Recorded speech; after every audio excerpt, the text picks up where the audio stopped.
दोस्तों नमस्कार, स्वागत है आपका आपके अपने चैनल शिक्षा निधि पे। दोस्तों Bihar DLRS various post clerk SSA कानून को एएसओ इस दिन आएगी वेटिंग लिस्ट। सभी को मिलेगा नियुक्ति पत्र। इस दिन नहीं तो कभी नहीं, फैसला आपको करना है। दोस्तों शायद थंबनेल से आप समझ गए होंगे कि इसमें मैं किस टॉपिक पे और कितना ज़रूरी या फिर गैर ज़रूरी दोनों बात मैं कह रहा हूँ कि बात मैं करने वाला हूँ। कुछ लोग इसको गैर ज़रूरी भी समझेंगे, कुछ लोग इसको ज़रूरी भी समझेंगे। इसी शब्दों के बीच अब आप लोगों को मैं बताने जा रहा हूँ कि एआरसी जो धोखा दे रही है वो आपको पता है। आपको बता दें कि 50% वेटिंग लिस्ट रिजल्ट बना के 50% रिजल्ट बना के वेटिंग लिस्ट एलआरसी को सौंप दिया गया है बीसीसी के द्वारा। और एलआरसी उसको जारी करवाने में या एलआरसी उसको जारी करने में कोताही बरत रही है, जिसके कारण कि कुछ खामियां आ रही हैं, कुछ प्रॉब्लम्स आ रही है। उन प्रॉब्लम्स को आप लोगों से मैं अभी शेयर करने वाला हूँ। तो दोस्तों बात यह है कि बार बार एलआरसी की तरफ से डेट दिया जा रहा है कि इस दिन तो दिया जाएगा वेटिंग लिस्ट या इस दिन वेटिंग लिस्ट दे दिया जाएगा, लेकिन दिया नहीं जा रहा है, जिसको लेकर कि आप लोगों में भी नाराज़गी है, हमारे अंदर भी नाराज़गी है, सभी के अंदर नाराज़गी है। अब बात ये आ रहा है दोस्तों कि अगर अभी नहीं मिला तो क्या। दोस्तों सबसे पहले तो उन लोगों से मैं ये बात कहना चाहूँगा कि जो लोग बोलते हैं कि बीटीएस जेईई जब बहाली क्लियर हो जाए तो इसका वेटिंग लिस्ट है। नहीं, वेटिंग लिस्ट से आपको मतलब है, ज्वाइनिंग से भी मतलब नहीं है। ज्वाइनिंग आप जानते हैं कि वेटिंग लिस्ट आएगा उसके 1 महीना बाद ही होगा ज्वाइनिंग। तो बीटीएससी जेईई का अगर ज्वाइनिंग हो जाता है और आप सोच रहे हैं कि उससे जो भी एसएसए रिजाइन करेंगे या कानून को रिजाइन करेंगे तो उन सीटों पर भी बहाली होगी, तो हाँ होगी, ऐसा नहीं है।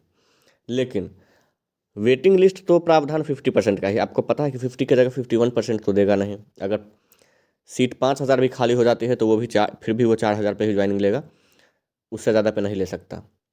तत्काल आपको पता है कि 2128 के आसपास पता है। इसके अलावा बात करें तो 3-4 दिन पहले कुछ लोगों को बर्खास्त किया गया है सेवा से, आपको वो भी पता होगा। तो इन सभी को मिला के अगर बात करें तो 2200 के आसपास सीट अभी खाली है। 1 से 1,500 की उम्मीद की जा रही है कि बीटीएससी जेईई के बाद खाली होगी, मतलब 3-3,500 के आसपास पहुँचेगा डाटा। ठीक है, 4,000 भी पहुँच सकता है। तो मतलब जितने भी वेटिंग में आएंगे 50% वेटिंग में सभी का ज्वाइनिंग होगा। इसमें किसी को कोई शक नहीं रखना है कि होगा या नहीं, सबका ज्वाइनिंग होगा। अब इसी में अगर आप थोड़ा सा क्यूरियस होते हैं, जल्दी से रिजल्ट मंगवा लेते हैं तो ज्वाइनिंग जल्दी होगा। मान के चलिए कि बीटीएससी जेईई का तो आप लोग जानते हैं 3, 4, 5 फरवरी, 10 फरवरी तो जाने वाला नहीं, उससे पहले ज्वाइनिंग हो ही जाएगा। तो अगर ज्वाइनिंग फरवरी स्टार्टिंग में ही बीटीएससी का हो रहा है और आप अगर इसी वक्त रिजल्ट ले लेते हैं तो फरवरी में आप उस पर दबाव बना सकते हैं ज्वाइनिंग के लिए, जो कि आपको ज़रूरी भी है। और ये संविदा आधारित बहाली है। आगे चल के इसको भी परमानेंट करने की बात चल रही है। आप लोग को पता है कि अभी जजमेंट भी आया है एक, जिसमें कि संविदा वालों को परमानेंट करने की बात की गई है।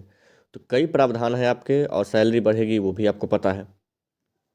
इसके लिए अब जो फाइनली मैं इस कंक्लूजन पे पहुंचा हूं कि जो भी इसको लीड कर रहे हैं वो लोग 20 जनवरी को डेट रखे हैं आंदोलन का। अब जितने भी रैंक है आपका, कोई नो मैटर, 1.5 गुना आप खुद को से कैलकुलेट कर लें। अभी जितना हुआ उसका 50% एक्स्ट्रा। और आप सभी लोग प्लीज़ 20 तारीख को जरूर आए। एलआरसी ऑफिस आना है, बीसीसी नहीं जाना, क्योंकि बीसीसी ने अपना काम कर दिया है। बीसीसी ने एलआरसी को रिजल्ट सौंप दिया है। उस रिजल्ट पे जैसे ही एलआरसी की तरफ से क्लियरेंस मिलेगा बीसीसी के वेबसाइट पे अपलोड हो जाएगा, जो कि अभी क्लियरेंस मिला रहा है, ये खुद एलआरसी का स्टाफ भी बता रहा है। ठीक है, तो आप लोगों को यही करवाना है कि जरा सा दबाव और आपका करियर तुरंत सेटल हो जाएगा। 1 महीना का मतलब आप लोग समझ लिए, आपका 50,000 रुपये छूट रहा है। आपको अभी रिजल्ट लेना है, 50% वेटिंग लिस्ट लेना है, न कि ज्वाइनिंग। ज्वाइनिंग आपका 1 महीना बाद होगा, सभी लोग जानते हैं। मतलब फरवरी लास्ट या मार्च तक, अगर अभी रिजल्ट आती है तो। इसलिए 20 जनवरी को कैसे भी करके सभी लोग, न कोई एग्ज़ाम है उस दिन, न कुछ अलग एक्टिविटी है किसी का, तो आप लोग जैसे भी हो 20 जनवरी को एलआरसी ऑफिस ज़रूर पहुँचे और आंदोलन में ज़रूर भाग लें। फिलहाल इस वीडियो में इतना ही। आप लोग जहाँ से भी जुड़े हुए हैं, अपने जो भी लीडर हैं उनसे, कोर मेंबर से उनसे संपर्क कर सकते हैं, नहीं तो हमसे संपर्क करें, हम आपको उनसे संपर्क करवा देंगे। लेकिन आप लोग 20 तारीख को जरूर आए। धन्यवाद।